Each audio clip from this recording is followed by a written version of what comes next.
नमस्कार दोस्तों, आपका स्वागत है हमारे YouTube चैनल ग्लांस एकेडमी पर। दोस्तों, आज की वीडियो में हम डिस्कशन करेंगे यूपी टेट अपर प्राइमरी 2020 के पेपर का, जो कि प्रीवियस ईयर पेपर है। और इसमें हम लोग सोशल स्टडीज़ को सबसे पहले सॉल्व कर रहे हैं और लगभग हम सभी पेपर को हम इसी तरीके से सॉल्व करते हुए आगे बढ़ेंगे। और अगर आप भी इसी तरीके से हमारे साथ जुड़ के प्रैक्टिस करना चाहते हैं तो अभी हमारे चैनल को सब्सक्राइब कर लीजिएगा और बेल नोटिफिकेशन को ऑन कर लीजिएगा, जिससे सबसे पहले वीडियो की लिंक आपके पास पहुंच जाए। और हमारे चैनल पे UP GIC lecturer vacancy, DSSB, TGT, PGT, UPPSC pre, MPPSC और इंटेलिजेंस ब्यूरो की जो वैकेंसी आई है 2000 सीट, उसके लिए जनरल स्टडीज के पेपर की भी तैयारी कराई जा रही है। चलिए अब हम इसी के साथ शुरू करते हैं अपने आज के पहले प्रश्न के साथ, जो 2020 का जीएस पेपर है। चलिए आपके सामने क्वेश्चन नंबर 91 से स्टार्ट करते हैं हम। क्वेश्चन नंबर आपका जो 91 है वो क्या कह रहा है? कह रहा है अधोलिखित में से किस लेखक की पुस्तक से कश्मीर के 12वीं शताब्दी ईस्वी के इतिहास का विवरण हमें प्राप्त होता है। तो कश्मीर के 12वीं शताब्दी की बात करेंगे तो ये इसका ऑप्शन क्या हो जाएगा? जल्हड़, कालिदास, कल्हड़ या विल्हड़। तो देखिए, आप लोग को भी अगर अपने ऑप्शन पता हो तो कमेंट बॉक्स में ज़रूर दीजिएगा, लेकिन इसकी अगर हम बात करेंगे तो इसका सही आंसर हो जाएगा कल्हड़। कल्हड़ ने अपनी पुस्तक राज तरंगिणी लिखी है, जो कि कश्मीर के जो क्षेत्रीय शासन था उस पर आधारित थी। और उसमें शासन किसका चल रहा था? जैनुल आबदीन नाम का एक शासक था, जिसको कश्मीर का अकबर भी कहा जाता है। क्या नाम था उसका दोस्तों? जैनुल आबदीन। जैनुल आबदीन जो एक शासक था जिसको कश्मीर का अकबर कहा जाता था, ये बहुत ही शांत स्वभाव का और बहुत ही विचारशील और दूरदर्शी व्यक्ति था। चलिए नेक्स्ट प्रश्न पर हम चलते हैं, 92 क्वेश्चन पर चलते हैं। क्वेश्चन नंबर 92 है, दिल्ली के किस सुल्तान ने सिकंदर द्वितीय अर्थात सिकंदर सानी की उपाधि धारण की थी? ऑप्शन है आपके सिकंदर लोदी, इल्तुतमिश, बलबन, अलाउद्दीन खिलजी।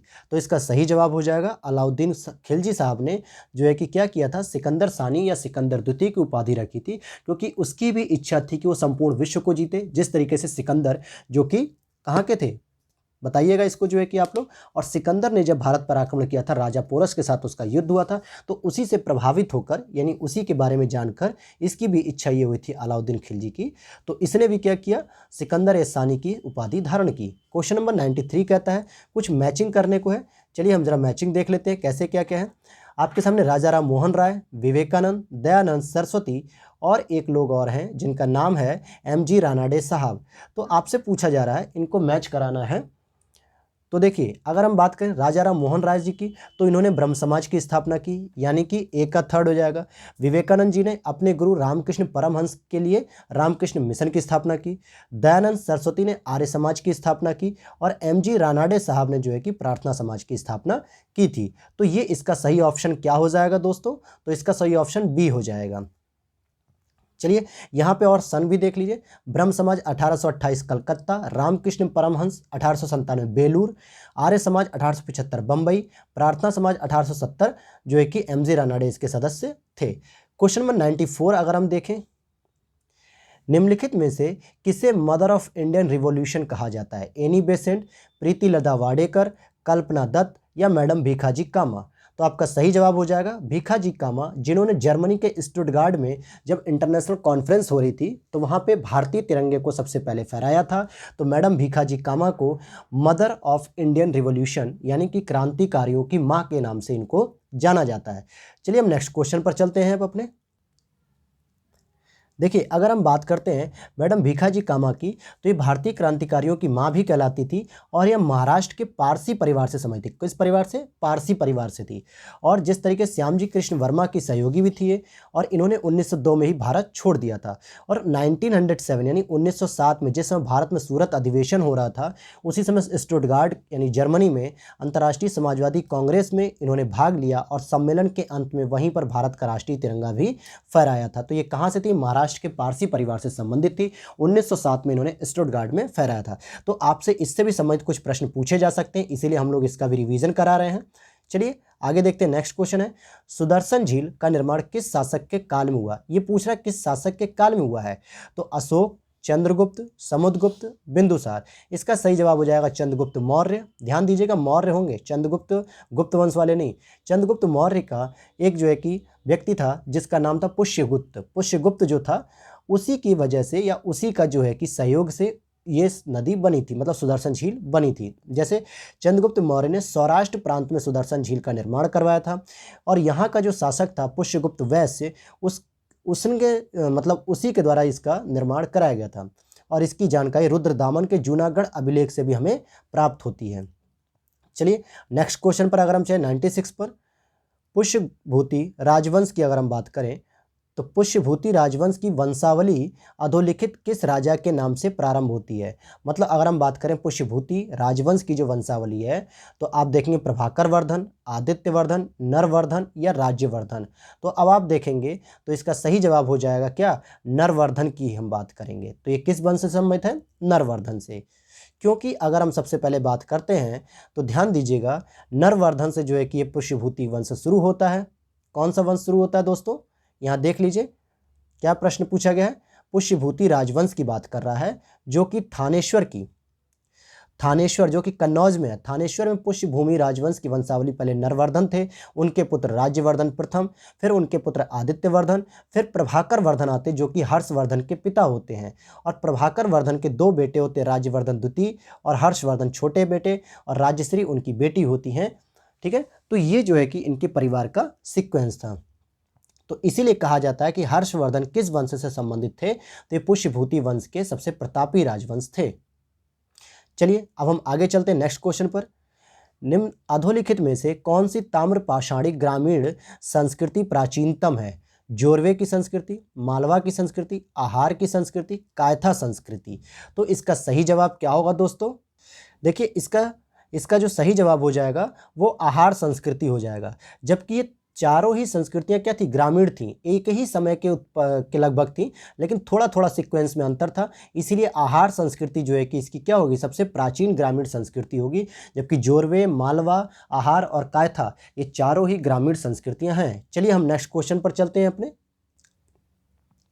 नेक्स्ट ऑप्शन है इसके, नेक्स्ट प्रश्न है मौर्य साम्राज्य की स्थापना के पहले समस्त उत्तरी भारत विभक्त था 20 राजतंत्र शासन में, 16 महाजनपद व गणतंत्रों में, 10 राजतंत्र शासन में या 2 शासन तंत्रों में। तो जाहिर सी बात है इसका सही आंसर हो जाएगा 16 महाजनपदों में जो है कि पूरा उत्तरी भारत विभाजित था। और 16 महाजनपद या 16 महाजनपदों की जानकारी बुद्ध के या बौद्ध धर्म या जैन धर्म के किस ग्रंथ में मिलती है, आप इसका जो है कि क्या करेंगे, कमेंट बॉक्स में आंसर जरूर कीजिएगा। अदरवाइज चलिए हम यही बता देते हैं आपको, बौद्ध ग्रंथ के अंगुत्तर निकाय में इसकी जानकारी मिलती है और जैन धर्म के भगवती सूत्र से भी इसकी जानकारी प्राप्त होती है। चलिए क्वेश्चन नंबर 99 देखते हैं हम। आराम बाग अधोलिखित किस मुगल बादशाह ने बनवाया था, जहांगीर, बाबर, हुमायूं, अकबर। तो सही जवाब हो जाएगा बाबर ने आराम बाग की स्थापना करवाई थी। यानी बागानी कल्चर मुगलों के द्वारा शुरू किया गया था। आगे हम देख लेते हैं और जानकारी कलेक्ट करते हुए। आगरा में आराम बाग का निर्माण जो है कि बाबर के द्वारा करवाया गया था। बाबर था वो बगीचों का बहुत शौकीन था और कश्मीर का निशात बाग, लाहौर का शालीमार बाग, पानीपत का काबुली बाग मस्जिद और संभल की जामा मस्जिद, आगरा की मस्जिद, अब्दुल बाकी द्वारा तैयार अयोध्या की बाबरी मस्जिद इत्यादि बाबर के काल में बनवाई गई है। तो आपसे अगली बार आराम बाग न पूछ के हो सकता है लाहौर का शालीमार बाग पूछ ले, या कश्मीर का निशात बाग पूछ ले, या पानीपत का काबुली बाग। तो आंसर क्या लगाएंगे आप, बाबर को लगाएंगे। चलिए हम नेक्स्ट प्रश्न 100 क्वेश्चन पर चलते हैं। भारत में होम रूल लीग आंदोलन की शुरुआत किसने की थी, गोपाल कृष्ण गोखले, गांधी जी, बाल गंगाधर तिलक या लाला लाजपत राय। तो सही जवाब हो जाएगा बाल गंगाधर तिलक। अगर आपसे पूछा जाए तिलक और एनी बेसेंट में सबसे पहले किसने शुरुआत की थी, तो आपका जवाब होना चाहिए तिलक के लिए, क्योंकि तिलक ने मार्च में शुरू कर दिया था। देखिए यहाँ लिखा भी है 1916 में जो है कि तिलक जी के द्वारा शुरुआत की गई थी, जिन्होंने 16 अप्रैल 1916 को जो है कि बेलगांव में प्रांतीय सम्मेलन में इस गठन की घोषणा कर दी थी। और सितंबर में जो है 1916 में एनी बेसेंट ने भी इसकी घोषणा की थी। तो सबसे पहले कहाँ पे, तिलक और फिर एनी बेसेंट। अगर हम विस्तार की बात करेंगे तो एनी बेसेंट का सबसे अधिक पूरे भारत में जो है कि होम रूल लीग विस्तारित था। चलिए क्वेश्चन नंबर नेक्स्ट पे हम चलते। नेक्स्ट प्रश्न है पूर्ववर्ती नदी का उदाहरण, गोदावरी, गंगा, सतलज, यमुना। अब ध्यान दीजिएगा जो अगर आपसे पूछा जा रहा है कि पूर्ववर्ती नदियां कौन सी हैं, तो पूर्ववर्ती नदी किसे कहता है? जो हिमालय की उत्पत्ति से पहले ही विद्यमान थी। जैसे आपकी सिंधु नदी विद्यमान थी, सतलज नदी विद्यमान है और ब्रह्मपुत्रा। ये तीनों ही नदियां मानसरोवर के पास से निकलती हैं और इसीलिए ये हिमालय के निर्माण से पहले ही थी। इसीलिए हम क्या कहेंगे? इसका सही ऑप्शन हो जाएगा सतलज नदी। चलिए क्वेश्चन नंबर हम नेक्स्ट पर चलते हैं। पृथ्वी की बाह्य परत को क्या कहते हैं? जैसे अगर मान लीजिए हम पृथ्वी का एक संरचना बनाते हैं, मान लीजिए हम पृथ्वी की इस तरीके से संरचना बनाते हैं और इस तरीके से हमने एक टुकड़ा इसका निकाल के बाहर देख लिया, तो ये जो है कि बाह्य परत हो जाएगी। ये आंतरिक परतें जो है कि अब शुरू हो जाती हैं। तो इसी तरीके से आपसे पूछ रहा है, तो हम बाह्य परत को क्या कहेंगे? क्रस्ट कहते हैं, अर्थात कि पपड़ी जो कहते हैं, जिस पे हम रहते हैं, जिसको हम देखते हैं। पृथ्वी के 3 भाग होते हैं। ऊपर की पपड़ी होती है क्रस्ट, फिर अंदर मेंटल होता है और उसके नीचे कोर या क्रोड होता है। दोस्तों, अगर आपसे पूछा जाए कि क्रस्ट को हम क्या कहते हैं, तो सियाल कहते हैं, क्योंकि यहाँ पे सिलिका और एल्यूमिनियम की अधिकता होती है। मेंटल को सीमा कहते हैं, क्योंकि यहाँ सिलिकॉन और मैग्नीशियम की अधिकता होती है। और कोर को नीफे कहते हैं, क्योंकि यहाँ पे निकिल और फेरस ऑक्साइड की अधिकता होती है। इसीलिए लोहे की अधिकता होने के कारण पृथ्वी अंदर से चुंबकत्व की तरह काम करती है और पृथ्वी अपने केंद्र की ओर सभी वस्तुओं को खींचती है। चलिए नेक्स्ट क्वेश्चन है 103। निम्नलिखित में से कौन सी गर्म धारा है? क्यूरोशिया गर्म धारा या क्यूराइल या कनारी या लेब्राडोर? तो देखिए, क्यूरोशिया जो है कि एक गर्म जलधारा है, जबकि क्यूराइल जो है कि एक ठंडी जलधारा है। कनारी की जलधारा भी ठंडी जलधारा है और लेब्राडोर भी जो है कि क्या हो जाएगी? एक ठंडी जलधारा है। चलिए आगे हम चलते हैं, जरा यहाँ पे देख लेते हैं गर्म जलधारा के बारे में और ठंडी जलधारा के बारे में। क्यूरोशिया की धारा जो प्रशांत महासागर में है, अलास्का की धारा प्रशांत महासागर, एल नीनो की धारा प्रशांत महासागर, मोजाम्बिक की धारा हिंद महासागर, गल्फ स्ट्रीम अटलांटिक महासागर, ये सभी गर्म जलधारा हैं। वहीं ओयोशिवो की धारा प्रशांत महासागर, पेरू या हम्बोल्ट की धारा, लानिनो की जलधारा, पश्चिमी ऑस्ट्रेलिया की धारा और कनारी की जलधारा, ये सभी ठंडी जलधाराएं हैं। चलिए नेक्स्ट क्वेश्चन पर हम चलते हैं 104। निम्नलिखित में से कौन सा परिवहन का सबसे सस्ता साधन है? सड़क परिवहन, वायु परिवहन, जल परिवहन, रेल परिवहन? तो सही जवाब हो जाएगा वाटर ट्रांसपोर्ट। ये जो है कि रेल जल परिवहन सबसे सस्ता साधन माना जाता है। चलिए नेक्स्ट प्रश्न है आपका, गोदावरी नदी निकलती है अमरकंटक से, महाबलेश्वर से, नासिक से या बैतूल से? तो देखिए, गोदावरी नदी महाराष्ट्र के नासिक से निकलती है। ठीक है दोस्तों, कहाँ से निकलती है? महाराष्ट्र के नासिक से। और अगर हम इसकी सहायक नदियों की बात करेंगे तो प्राणहिता, पेनगंगा, वेनगंगा, इंद्रावती और मंजिरा, ये जो है कि सहायक नदी होती हैं। और वहीं दक्षिण भारत की सबसे लंबी नदी होने के कारण इसे दक्षिण की गंगा भी कहा जाता है। और गोदावरी कहाँ से निकलती है? तो पश्चिमी घाट की नासिक में जो एक त्र्यंबकेश्वर नाम की पहाड़ी है, वहाँ से इसका उद्गम होता है। नेक्स्ट प्रश्न है आपका, स्वेज नहर किसको किसको जोड़ती है? स्वेज नहर की अगर हम बात करें, क्या भूमध्य सागर लाल सागर को जोड़ती है, भूमध्य सागर अरब सागर को जोड़ती है, भूमध्य सागर अटलांटिक सागर महासागर को, या लाल सागर और अरब सागर को? तो ये आपके भूमध्य सागर और लाल सागर को जो है कि जोड़ती है। जहाँ से आपका मिस्र से एंट्री होती है भूमध्य सागर से, तो लाल सागर को जोड़ देती है। चलिए नेक्स्ट प्रश्न पर हम चलते हैं, क्वेश्चन नंबर 107। क्वेश्चन नंबर 107 क्या कह रहा है आपको? देखिए, कौन सा ताप व्युत्क्रमण के लिए आदर्श स्थितियां हैं? ताप व्युत्क्रमण का मतलब क्या होता है? Temperature inversion. क्या कह रहा है ये? Temperature inversion. इसके लिए आदर्श स्थितियां क्या हैं? तो देखिए, पहला कह रहा है आपसे ऑप्शन, बादल युक्त आकाश, शांत एवं स्थिर वायु और लंबे ग्रीष्मकालीन दिन। तो आपको देखिए कूट दे रहा है, केवल ए मतलब ए बी सी, या केवल बी, केवल सी और केवल बी सी। तो इसका जो सही जवाब हो जाएगा, इसका सही जवाब हो जाएगा बी ऑप्शन। क्या हो जाएगा? बी ऑप्शन हो जाएगा। शांत एवं स्थिर वायु वाले जो दिन होते हैं वो टेम्परेचर इन्वर्जन के लिए आदर्श स्थितियां पैदा करते हैं। चलिए हम नेक्स्ट प्रश्न पर चलते हैं और आपका 108 क्वेश्चन है, मेघालय का पठार विस्तार है प्रायद्वीपीय पठार का, तिब्बत का पठार, हिमालय या अरावली? तो इसका सही जवाब हो जाएगा प्रायद्वीपीय पठार का ही जो है कि विस्तार है। मेघालय का पठार जो किससे अलग हो गया है? मालदा गैप से अलग हुआ है। किससे? मालदा गैप से अलग हुआ है। देखिए यहाँ लिखा है कि ये प्रायद्वीपीय पठार का भाग है, जो प्राचीन गोंडवाना भूमि का भाग माना जाता है प्रायद्वीपीय पठार, और ये त्रिभुजाकार आकृति में है। अरावली, राजमहल और शिलांग की पहाड़ियाँ, मेघालय की पहाड़ी इस पठार की उत्तरी सीमा पर स्थित है। चलिए हम नेक्स्ट क्वेश्चन की ओर बढ़ते हैं। क्वेश्चन नंबर 109 की अगर हम बात करें तो कौन सा अपर्दन अभिकर्ता बालू का स्तूपों यानी कि बालू टिब्बा के निर्माण के लिए उत्तरदायी है? पवन, नदी, हिमनद, भूमिगत जल। तो आप देखते होंगे रेगिस्तान में जब बहुत तेजी से हवाएं चलती हैं तो एक जगह से बालू की पूरी जो खेप होती है, जो धूल होती है, उड़ के दूसरी जगह इकट्ठा हो जाती है, जिसको लिए हम क्या मानते हैं, बालू टिब्बा कहते हैं। इसीलिए पवन जो है कि उसके लिए उत्तरदायी कारक हो जाएगा। चलिए नेक्स्ट क्वेश्चन हम देख लेते हैं। कौन सी पृथ्वी के वायुमंडल की सबसे निचली परत होती है? तो सबसे निचली क्षोभ मंडल, फिर समताप मंडल, फिर मध्य मंडल, फिर आयन मंडल और फिर बहिर्मंडल। तो आपका सही जवाब हो जाना चाहिए क्षोभ मंडल हो जाएगा। चलिए अगला हम क्वेश्चन देखते हैं। नेक्स्ट प्रश्न है आपका,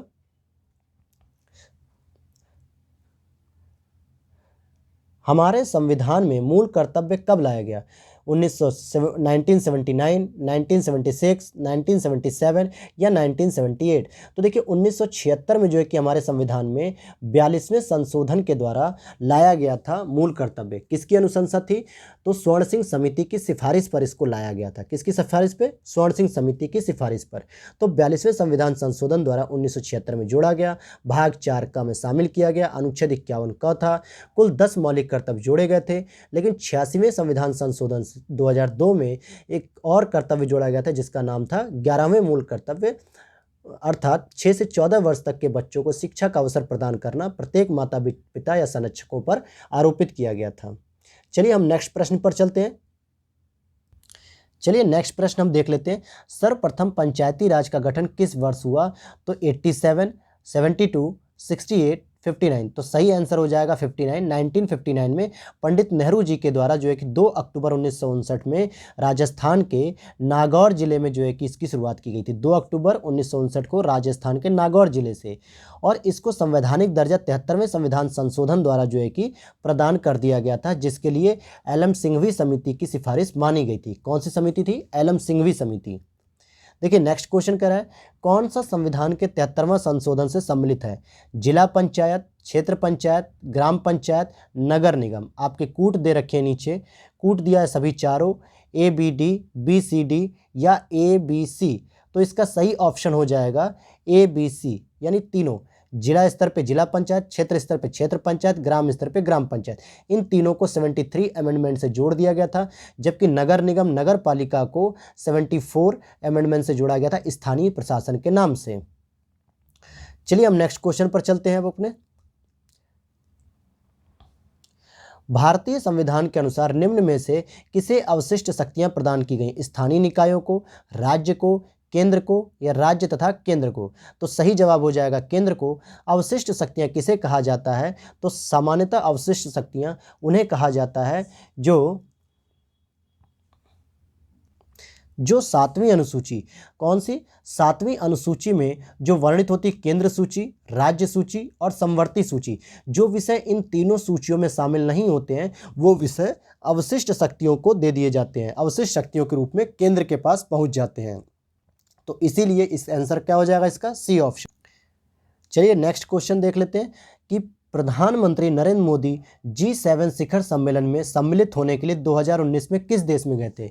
या दूसरी भाषा में कहें तो G7 का 2019 का समिट किस देश में हुआ था? तो इसका आंसर हो जाएगा फ्रांस। और फ्रांस के कहाँ पे हुआ था? तो बियार्टिज नाम का एक शहर है, वहाँ पे किया गया था। कहाँ पे? बियार्टिज नाम का शहर। और जबकि कौन सा सम्मेलन था? आगे ध्यान दीजिएगा, 45 सम्मेलन था, लेकिन 46वें सम्मेलन की बात करेंगे 2020 में, तो ये संयुक्त राज्य अमेरिका में आयोजित होगा। अब ये आप बताइएगा कि ये आयोजित हुआ या नहीं हुआ, ये भी बताइएगा आप कमेंट बॉक्स में। नेक्स्ट क्वेश्चन है आपका, भारत में सर्वोच्च न्यायालय में न्यायाधीशों की संख्या कितनी हो गई है? तो वर्तमान में 34 न्यायाधीशों की संख्या हो गई, जिसमें एक चीफ जस्टिस होते हैं इंडिया के और 33 जो है कि वरिष्ठ न्यायाधीश होते हैं। तो कुल मिला के 34 संख्या इस समय हो चुकी है। चलिए आगे हम देखते हैं। नेक्स्ट क्वेश्चन दिया हुआ है, लुक ईस्ट पॉलिसी का एक्ट ईस्ट पॉलिसी में परिवर्तन कब हुआ? दिसंबर 2015, नवंबर 2014, दिसंबर 2014, नवंबर 2015। तो सही जवाब हो जाएगा नवंबर 2014 में मोदी सरकार जी के द्वारा लुक ईस्ट पॉलिसी को एक्ट ईस्ट पॉलिसी में चेंज कर दिया गया था। चलिए हम अगले प्रश्न पर चलते हैं। अच्छा, यहाँ देख लीजिएगा कि लुक ईस्ट पॉलिसी की जो शुरुआत हुई थी वो 91 में प्रधानमंत्री कौन थे उस समय, नरसिम्हा राव जी के द्वारा शुरू हुई थी और उस समय वित्त मंत्री मनमोहन सिंह जी थे। लेकिन 2014 में जो एनडीए की सरकार है यानी बीजेपी सरकार, उसने नवंबर 2014 से क्या किया, एक्ट ईस्ट पॉलिसी में उसको कन्वर्ट कर दिया। चलिए हम नेक्स्ट प्रश्न पर चलते हैं। हमारा नेक्स्ट क्वेश्चन है, उत्तर प्रदेश जमींदारी उन्मूलन और भूमि सुधार अधिनियम 1950 अंतर्निहित है 12वीं अनुसूची में, 9वीं अनुसूची में, 10वीं अनुसूची में या 11वीं अनुसूची में। तो इसका सही जवाब हो जाएगा क्या, 9वीं अनुसूची में जो है कि भूमि सुधार से संबंधित जो है कि सारे के सारे विषय, चाहे वो कोई भी राज्य हो, 9वीं अनुसूची में ही रखता है। 12वीं अनुसूची जो है कि आपकी नगर पालिका से संबंधित है। 10वीं अनुसूची आपके दल बदल निरोधक कानून से संबंधित है यानी पार्टी बदलने के संबंध में, और 11वीं अनुसूची आपके पंचायती राज से संबंधित है। चलिए हम नेक्स्ट प्रश्न पर चलते हैं अपने। क्वेश्चन नंबर 119, संविधान सभा का संवैधानिक सलाहकार कौन था, doctor BN Rao, doctor Rajendra Prasad, के सुब्बा राव, KM मुंशी। तो सही जवाब हो जाएगा डॉक्टर BN राव और राजेंद्र प्रसाद संविधान सभा के प्रथम स्थायी अध्यक्ष थे। कैसे अध्यक्ष थे, स्थायी अध्यक्ष थे। देखिए 11 दिसंबर 1946 को संविधान सभा का जब संवैधानिक सलाहकार BN राव को नियुक्त किया गया और उसी के बाद डॉक्टर राजेंद्र प्रसाद को स्थायी अध्यक्ष नियुक्त किया गया था और प्रारूप समिति के अध्यक्ष डॉक्टर भीमराव अंबेडकर साहब थे। 120 क्वेश्चन की बात करेंगे तो भारतीय संसद की सबसे बड़ी समिति कौन सी है, प्राक्कलन समिति, सार्वजनिक उपक्रम की समिति, लोकलेखा समिति, कार्य मंत्रणा समिति। तो देखिए प्राक्कलन समिति में 30 सदस्य आते हैं, सार्वजनिक उपक्रम में 22 सदस्य आते हैं, लोकलेखा में भी 22 सदस्य आते हैं, लेकिन इसमें 15 सदस्य लोकसभा से आते हैं और 7 सदस्य राज्यसभा से आते हैं। इसी तरीके से इसमें भी 15 सदस्य लोकसभा से और 7 सदस्य राज्यसभा से, लेकिन प्राक्कलन समिति में लोकसभा से ही पूरे 30 सदस्य आ जाते हैं और ये संख्या में सबसे बड़ी समिति मानी जाती है। तो आंसर हो जाएगा आपका ए ऑप्शन। चलिए, और इसके बाद हम देखिए एक चीज़ और है, यहाँ पे लिखा हुआ है कि कुल 30 सदस्य जो है कि लोकसभा से होते हैं और राज्यसभा के सदस्यों को इसमें शामिल नहीं किया जाता है। यह सरकारी अपव्यय को रोकने के लिए होती है, इसलिए इसका दूसरा नाम क्या है, स्थायी मितव्ययिता समिति। हो सकता है आपसे अगले प्रश्न में क्या किया जाएगा, आपके पेपर में प्राक्कलन समिति की जगह स्थायी मितव्ययिता समिति करके पूछ लिया जाए। क्वेश्चन नंबर 21 है, ओलंपिक खेलों का आदर्श वाक्य क्या है, यह बदलता रहता है, एवर ऑनवर्ड होता है या फॉरएवर हायर होता है या अल्टियस सीटियस फोर्टियस। तो ये इसका जो है कि अल्टियस सीटियस फोर्टियस ये इसका क्या होता है, आइडियल वाक्य होता है यानी एक आदर्श वाक्य होता है। चलिए हम बात करते हैं क्वेश्चन नंबर नेक्स्ट प्रश्न की बात करते हैं। अगर हम नेक्स्ट क्वेश्चन है आपके सामने, निम्नलिखित में से कौन अर्जुन पुरस्कार विजेता है, दारा सिंह, विशेष भृंगवंशी, प्रदीप खालको या पुलेला गोपीचंद। तो देखिए इसका सही आंसर हो जाएगा पुलेला गोपीचंद को जो है कि 1999 में यानी 1999 में अर्जुन पुरस्कार और 2009 में गुरु द्रोणाचार्य पुरस्कार से सम्मानित किया गया था। और बैडमिंटन के क्षेत्र में उनके योगदान के लिए 2001 में राजीव गांधी खेल रत्न पुरस्कार और 2014 में पद्म भूषण से सम्मानित किया गया था। तो काफ़ी अच्छी खासी इनके पास योग्यता है, याद कर लीजिए, फिर कभी प्रश्न आ सकता है। नेक्स्ट प्रश्न है, मनोरंजन कितने प्रकार के होते हैं, तो ऑप्शन हो जाएंगे 5, जिसमें नृत्य हो गया, नाटक हो गया, संगीत, कवि सम्मेलन, चलचित्र, रेडियो, खेल, मेला इत्यादि। अगले क्वेश्चन पे हम चलते हैं, निम्नलिखित में से कौन सा आसन घुटनों की शक्ति के लिए अच्छा होता है, चक्रासन, सुखासन, वज्रासन, ताड़ासन। तो वज्रासन जो है कि आपके घुटनों में जो जोड़ों में दर्द होता है उसके लिए जो है कि ये काफ़ी अच्छा माना जाता है। नेक्स्ट प्रश्न है, प्रथम राष्ट्रीय खेल विश्वविद्यालय कहाँ बनाया जा रहा है, तो पूर्वोत्तर भारत में मणिपुर में ये बनाया जा रहा है। कहाँ पे बनाया जा रहा है, मणिपुर में बनाया जा रहा है, जिससे मणिपुर को भी क्या किया जाए या नॉर्थ ईस्ट के देश राज्यों को भारत के मुख्य धारा से जोड़ा जाए। ध्यान दीजिएगा, पहला राष्ट्रीय खेल विश्वविद्यालय है ये, और राष्ट्रीय खेल विश्वविद्यालय का अध्यादेश 2018 में प्रतिस्थापित किया गया और 31 मई 2018 को इसको प्रख्यापित किया गया था। और इसको जो है कि विश्वविद्यालय अनुदान आयोग से मान्यता भी प्राप्त हो गई है, अर्थात UGC से। चलिए नेक्स्ट प्रश्न पर हम चलते हैं, अरहर की संकर किस्म बताइए, बहार या ICPL 87, UPAS 120 या ICPH 8। तो इसका सही जवाब हो जाएगा दोस्त, इसका सही जवाब हो जाएगा डी ऑप्शन। क्या हो जाएगा, ICPH 8 जो है कि अरहर की एक संकर प्रजाति है। चलिए नेक्स्ट प्रश्न पर हम चलते हैं। आइए क्वेश्चन नंबर 127 की अगर हम बात कर लेते हैं क्या पूछ रहा है आपसे कि किस राज्य को सोयाबीन स्टेट के नाम से जाना जाता है, अर्थात जहां सोयाबीन सबसे अधिक होता है। तो उसका सही जवाब हो जाएगा क्या, मध्य प्रदेश। क्या हो जाएगा इसका सही जवाब, मध्य प्रदेश को हम सोयाबीन स्टेट के नाम से जानते हैं, क्योंकि यहाँ पर सबसे अधिक जो है कि क्या पाया जाता है, सोयाबीन होता है। और साथ ही साथ ध्यान दीजिएगा, मध्य प्रदेश के इंदौर में सोयाबीन रिसर्च सेंटर है। कहाँ पे है, सोयाबीन रिसर्च सेंटर जो है कि मध्य प्रदेश के इंदौर में है। और ये वही इंदौर है जिसको स्वच्छता सर्वेक्षण 2020 में सबसे पहला स्थान प्राप्त हुआ। ये लगातार पिछले 4 साल से सबसे नंबर 1 पे है। और मध्य प्रदेश की राजधानी भोपाल राजधानियों के क्रम में सबसे 1 नंबर पे, नंबर 1 पे है ये। नेक्स्ट प्रश्न है, ग्रीन हाउस में सब्जियों को उगाने की विधि को क्या कहते हैं, kitchen gardening, truck gardening, vegetable forcing या फ्लोटिंग गार्डनिंग। तो देखिए फ्लोटिंग गार्डनिंग तो होगा नहीं, इसका सही जवाब हो जाएगा वेजिटेबल फोर्सिंग। नेक्स्ट प्रश्न की अगर हम बात करें, देखिए अगर हम इसको समझते हैं, ग्रीन हाउस में सब्जियों को उगाने की विधि को वेजिटेबल फोर्सिंग कहते हैं। Net house, green house, glass house और अन्य कृत्रिम बढ़ती परिस्थितियों में सब्जियों को उनके सामान्य मौसम से बाहर उगाने की विधि होती है। खैर आगे चलते हैं हम नेक्स्ट प्रश्न की ओर। 129 आपसे पूछ रहा है कि मृदाओं के कण घनत्व का औसत मूल्य क्या होता है। तो इसका सही जवाब हो जाएगा 2.65 ग्राम प्रति सेंटीमीटर क्यूब। ये इसका जो है कि मृदाओं के कण घनत्व का औसत होता है। चलिए हम नेक्स्ट प्रश्न पर चलिए देखिए 130 नंबर का क्वेश्चन है कि निम्नलिखित में बाग लगाने की कौन सी विधि पहाड़ी क्षेत्रों में अपनाई थी। कहाँ पे दोस्तों, पहाड़ी क्षेत्रों में। वर्गाकार, षटभुजाकार, एकांतर या समोच्च, जिसे हम कंटूर मेथड कहते हैं। तो सही जवाब हो जाएगा आपका कंटूर मेथड। ठीक है, नेक्स्ट क्वेश्चन है आपका 131, संतुलित आहार में सुरक्षात्मक पोषण तत्व क्या है, पोषक तत्व। विटामिन और खनिज लवण होने चाहिए, कार्बोज होना चाहिए, वसा होना चाहिए, प्रोटीन होना चाहिए। तो देखिए विटामिन और खनिज लवण ही सबसे महत्वपूर्ण होते हैं, जबकि प्रोटीन क्या करता है एक तरीके से, और वसा क्या करता है, ये जो है कि एक तरीके से वसा हमारे शरीर को ऊर्जा प्रदान करती है, जैसे कार्बोहाइड्रेट भी प्रदान करता है। और प्रोटीन जो है कि हमारी सेल को यानी हमारे बॉडी को स्ट्रेंथ देता है, मजबूती देता है, या कभी घाव वगैरह लग जाता है तो उसको भरने का भी काम करता है। और विटामिन में देखिए 2 प्रकार की विटामिन होती है, एक जल में घुलनशील जिसको हम BC के नाम से जानते हैं, और अगर हम वसा में घुलनशील की बात करेंगे तो एडक कहते हैं उसे हम, ADEK, vitamin ADEK। Next question है आपका, निम्नलिखित विधियों में से भोजन को पकाने की सर्वोत्तम विधि क्या होगी। क्या उसको हम सेक दें, या उबाल दें, या भून दें, या तल दें। तो सही विधि मानी जाती है उबालना, यानी स्टीम करने से क्या होता है, उस पर जो कीड़े होते हैं, जो वायरस होते हैं, जो फंगस होते हैं, बैक्टीरिया होते हैं, वो सारे के सारे मर जाते हैं अच्छे से। चलिए अगला क्वेश्चन देखते हैं, ट्रिप्सिन एंजाइम किस क्रिया में सहायक होता है, न्यूक्लिक अम्ल के पाचन में, प्रोटीन के पाचन में, कार्बोहाइड्रेट के पाचन में, या वसा के पाचन में। तो ध्यान दीजिएगा प्रोटीन का पाचन होता है, न्यूक्लिक अम्ल का नहीं।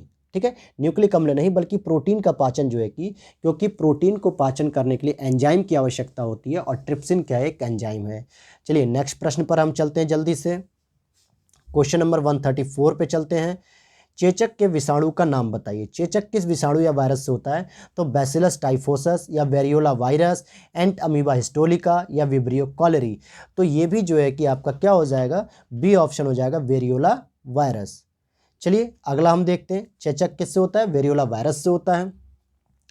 क्वेश्चन नंबर 135, सेफर विधि का प्रयोग किया जाता है टांग की हड्डी टूटने पर, रोगी के पानी में डूबने पर, या पसली की हड्डी टूटने पर, या सामान्य मूर्छा आ जाने पर। तो सही जवाब हो जाएगा रोगी के पानी में डूबने पर जो है कि सेफर विधि का प्रयोग किया जाता है। चलिए नेक्स्ट क्वेश्चन हम देखते हैं। नेक्स्ट क्वेश्चन आपका है, संपोषणीय विकास यानी सस्टेनेबल डेवलपमेंट की संकल्पना की व्याख्या सर्वप्रथम किसमें की गई थी। तो प्रथम पृथ्वी सम्मेलन रिपोर्ट, मानव विकास रिपोर्ट, विश्व विकास रिपोर्ट, या बर्टलैंड कमीशन रिपोर्ट।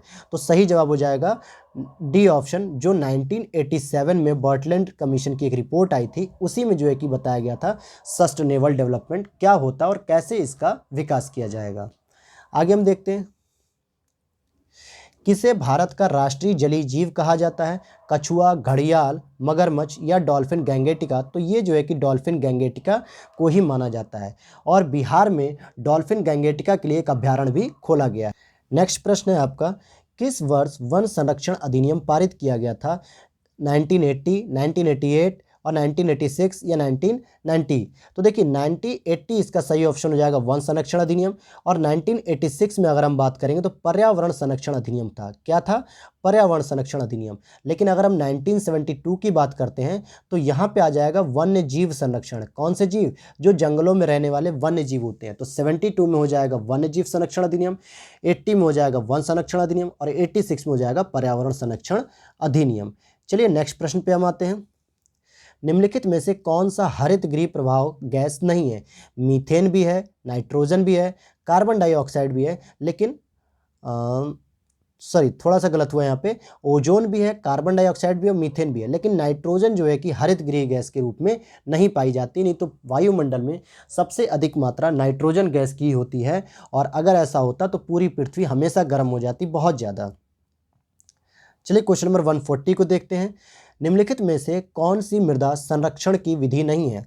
जैविक खाद देना, फसल चक्र करना, कीटनाशक रसायन, या मृदा अपरदन रोकना। तो देखिए जो हम कीटनाशक को मारने के लिए जो केमिकल्स यूज़ करते हैं, पेस्टिसाइड्स, इससे क्या होती है, भूमि की उर्वरा शक्ति जो है कि लगातार घटती चली जाती है, और ये मृदा संरक्षण की अच्छी विधि नहीं मानी जाती है, विधि ही नहीं होती ये, तो मृदा संरक्षण की जगह उसको नुकसान पहुँचाती है। और आप देख पा रहे होंगे ये बहुत सारे ऐसे क्वेश्चन हैं जो सामान्यतः हमने यूपी टेट प्राइमरी लेवल के जो एनवायरनमेंट के क्वेश्चन सॉल्व किए हैं, वहाँ से भी कई सारे क्वेश्चन रिपीट हो रहे हैं। तो मैं आपसे यही कहूँगा, चाहे आप अपर प्राइमरी का पेपर दीजिए, चाहे लोअर प्राइमरी का पेपर दीजिएगा, लेकिन आप एनवायरनमेंट के क्वेश्चन को, या टीचिंग पैडागोजी क्वेश्चन को, या हिंदी के क्वेश्चन को देखने के लिए आप प्राइमरी और अपर प्राइमरी दोनों ही पेपर को देख के जाइएगा। बहुत सारे क्वेश्चन आपको ऐसे ही उसमें एज इट इज़ मिल जाएंगे, और इसके लिए आपको कहीं भटकने की जरूरत नहीं है। हमारी प्लेलिस्ट में जाइए, वहाँ पे सारे क्वेश्चन आपको दे रखे हैं वहां पे। चलिए और भी कुछ उपाय हैं मृदा संरक्षण के, जैसे वनीकरण लगा दिया जाए, यानी कि वनों की स्थापना की जाए, निर्वनीकरण और पशुचारण को नियंत्रित किया जाए, मेड़बंदी कंटूर कृषि की जाए, मल्चिंग, फसल चक्र कृषि अपनाना, पट्टीदार कृषि अपनाना, ड्रिप और स्प्रिंकलर सिंचाई वगैरह, ये सारी चीज़ें करनी चाहिए, जिससे क्या होता है, भूमि का संरक्षण होता है, मृदा का। नेक्स्ट क्वेश्चन है, सिलाई मशीन कब भारी चलती है? जब शटल में धागा अटक जाता है, या तेल की कमी और सफाई नहीं करने पे, या बेल्ट बहुत ढीला होने पर, या जो है कि प्रेशर फुट में ज़्यादा जब दबाव होने पर। तो इसका सही जवाब क्या होगा दोस्त? तो इसका सही जवाब हो जाएगा तेल की कमी और सफाई न करने पर जो है कि मशीन क्या होती है, भारी चलने लगती है।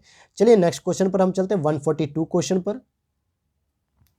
वृद्धावस्था में कैल्शियम की कमी से कौन सा रोग हो जाता है? तो इसका सही जवाब हो जाएगा ऑस्टियोपोरोसिस। अब यहाँ पे ध्यान दीजिएगा, मैंने ऑस्टियोपोरोसिस कहा तो ये कैल्शियम हो गया, लेकिन अगर आपसे मैं पूछूं कि विटामिन डी की कमी से कौन सा रोग होता है, तो यहाँ पे बहुत अधिक कन्फ्यूजन हो जाता है बच्चों को कि ऑस्टोमेलेसिया या ऑस्टियोपोरोसिस। तो देखिए विटामिन डी से अगर वयस्क लोगों में या वृद्धावस्था लोगों में रोग होता है तो उसको हम ऑस्टोमेलेसिया कहते हैं, और अगर बच्चों में वही रोग होता है विटामिन डी से तो हम उसको रिकेटस कहते हैं। लेकिन क्वेश्चन आपसे पूछ रहा है कैल्शियम से, तो कैल्शियम की कमी से क्या होता है, ऑस्टियोपोरोसिस। तो ध्यान दीजिएगा विटामिन डी और कैल्शियम दोनों ही जो है कि आपको क्लियर हो जाने चाहिए। आगे चलिए हम देखते हैं, हीमोग्लोबिन में प्रोटीन नामक तत्व कौन सा होता है? लिपोप्रोटीन होता है, या हीम होता है, या ग्लोबिन हीमोग्लोबिन या ग्लोबिन? तो देखिए ग्लोबिन प्रोटीन होता है, और हीम जो है कि लोहे का कार्य करता है, इसीलिए इसका सही ऑप्शन हो जाएगा डी, ग्लोबिन जो है कि प्रोटीन का काम करता है। और इसी हीम की वजह से आरबीसी क्या होती है, लाल होती है, रेड ब्लड सेल। आजकल यूरोप और भारत में किस जर्मन शिक्षा शास्त्री की पाठ्य योजना पद्धति प्रचलित है? हर्बर्ट की, या फ्रोबेल की, या मॉन्टेसरी की, या डॉल्टन की? तो सही जवाब हो जाएगा हर्बर्ट। हर्बर्ट की जो लेसन पद्धति है, पढ़ाने का तरीका, वो जो है कि सामान्यतः प्रचलित है, और इसमें पहले इंट्रोडक्शन दिया जाता है, फिर प्रेजेंटेशन होता है, ऑर्गेनाइजेशन होता है, कंपैरिजन होता है, और इवैल्यूएशन होता है। अगर हम बात करेंगे योजना विधि यानी कि प्रोजेक्ट मेथड किस पे आधारित है? इनमें से कोई नहीं, करके सीखने पर, सुनने पर, देखने पे। तो देखिए करके सीखने पर ही जो है कि प्रोजेक्ट मेथड होता है बेस्ड, इसीलिए बच्चों को कुछ प्रोजेक्ट वर्क दिए जाते हैं हॉलीडे या विंटर वैकेशन में कि आप लोग इसको करते रहेंगे तो कुछ ना कुछ सीखते रहेंगे। और इस विधि के प्रवर्तक कौन थे? WH किलपैट्रिक थे। चलिए अगला देखते हैं, पंचम सवारी ताल में कितनी मात्राएं होती हैं? पंचम सवारी ताल में कितनी मात्राएं होती हैं? तो इसका सही जवाब हो जाएगा 15 मात्राएं होती हैं। कितनी मात्राएं होती हैं? 15 मात्राएं होती हैं। चलिए नेक्स्ट क्वेश्चन पर आपका अगला प्रश्न है, वंदे मातरम देश गान का रचयिता कौन है? वंदे मातरम देश गान का रचयिता अमीर खुसरो, रविन्द्रनाथ टैगोर, शरत चंद्र उपाध्याय या बंकिम चंद्र चटर्जी। तो इसका सही जवाब हो जाएगा बंकिम चंद्र चटर्जी साहब ने वंदे मातरम गीत गाया था, और जबकि रविन्द्रनाथ टैगोर जी ने राष्ट्रगान यानी कि कौन सा, जन गण मन को गाया। और बांग्लादेश के लिए भी जो है कि अमार सोनार बांग्ला की रचना रविन्द्रनाथ टैगोर ने की थी, जो प्रेजेंट में बांग्लादेश का राष्ट्रीय गान बन गया है। चलिए आगे हम देखते हैं एक और जानकारी कि पहली बार 1896 में भारतीय राष्ट्रीय कांग्रेस के सत्र में इसे गाया गया था, और 1896 में गाया गया था। आगे देखते हैं राग भैरव का गायन का समय क्या होता है? रात्रि, प्रातःकाल, दोपहर, सायंकाल। तो सही जवाब हो जाएगा प्रातःकाल। इसी समय राग भैरव का गायन किया जाता है। और सेकेंड लास्ट क्वेश्चन है कि कार्बन और नाइट्रोजन का अनुपात क्या होता है मृदा में? तो सही ऑप्शन हो जाएगा 10:1। अगर 10 अणु कार्बन के तो 1 अणु नाइट्रोजन के होते हैं। और लास्ट क्वेश्चन क्या है दोस्तों? कणों के सापेक्षिक, मृदा में मृदा वर्ग कणों के सापेक्षिक अनुपात को हम क्या कहते हैं? मृदा समूह कहते हैं, या मृदा समुच्चय, या मृदा संरचना, या मृदा कणाकार। तो इसको सामान्यतः क्या कहते हैं? सॉइल टेक्सचर हम कहते हैं, कि सॉइल का टेक्सचर कैसा है, कि कितने कण इसमें दोमट की तरह है, या बालू के हैं, या सिल्ट के हैं। तो ये था दोस्तों 2020 जो जनवरी में एग्जाम हुआ था यूपी टेट का, उसके एनवायरनमेंट के सेक्शन या सोशल स्टडीज के सेक्शन के क्वेश्चन थे। और इसी तरीके के आप और भी अपडेट्स अगर चाहते हैं तो प्लीज़ हमारे चैनल को सब्सक्राइब कर लीजिएगा और बेल नोटिफिकेशन को ऑन कर दीजिएगा। चलिए इसी के साथ हम विदा लेना चाहेंगे। जय हिंद, जय भारत। बस भैया।